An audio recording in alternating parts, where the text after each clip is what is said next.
आपण पाहत आहात नाशिक खबर न्यूज, जनतेचे हक्काचे व्यासपीठ। मालेगाव शहरासह नजीकच्या तालुक्यांमध्ये वाढत्या मोटरसायकल चोरींच्या घटनांना आळा घालण्यासाठी नाशिक ग्रामीण स्थानिक गुन्हे शाखेनं मोठी कारवाई केली आहे। मालेगावच्या जाफरनगर परिसरात चोरीची मोटरसायकल घेऊन एक संशयित येणार असल्याची माहिती पोलिसांना मिळाली होती। त्यानुसार पोलिसांनी सापळा रचून मुदस्सीर अहमद जमील अहमद उर्फ मुदस्सीर वायरमन वय 30 राहणार जाफरनगर मालेगाव याला ताब्यात घेतलंय।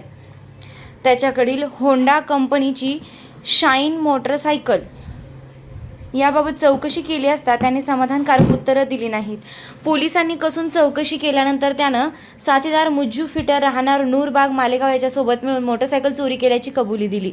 पुढील चौकशीत मालेगाव, नांदगाव आणि धुळे परिसरातून तब्बल 11 मोटरसायकली चोरी केल्याचं समोर आलं। पोलिसांनी आरोपींकडून 3 Honda Unicorn, 2 Honda Shine, 2 Burgman scooty, 2 Suzuki Access, 1 Royal Enfield Bullet आणि 1 बजाज चॅम्पियन अशा एकूण 11 मोटरसायकली हस्तगत केल्यात। या मुद्देमालाची किंमत सुमारे 5,90,000 रुपये। या कारवाईमुळे मालेगाव तालुका, नांदगाव आणि धुळे जिल्ह्यातील चाळीसगाव रोड पोलीस ठाण्यातील मोटरसायकल चोरीचे 3 गुन्हे उघडकीस आलेत। मुदस्सीर अहमद याला मालेगाव तालुका पोलीस ठाण्यात हजर करण्यात आला असून फरार आरोपी मुज्जू फिटर याचा शोध सुरू आहे। त्याच्याकडून आणखी गुन्हे उघडकीस येण्याची शक्यता पोलिसांनी व्यक्त केली आहे। दरम्यान चोरीला गेलेल्या मोटरसायकलींबाबत नागरिकांनी आवश्यक कागदपत्रांसह मालेगाव तालुका पोलीस ठाण्याशी संपर्क साधावा असे आवाहन करण्यात आले आहे। तसेच जुनी मोटरसायकल खरेदी करताना मूळ कागदपत्रांची पडताळणी करण्याचे आवाहन पोलिसांनी केले आहे।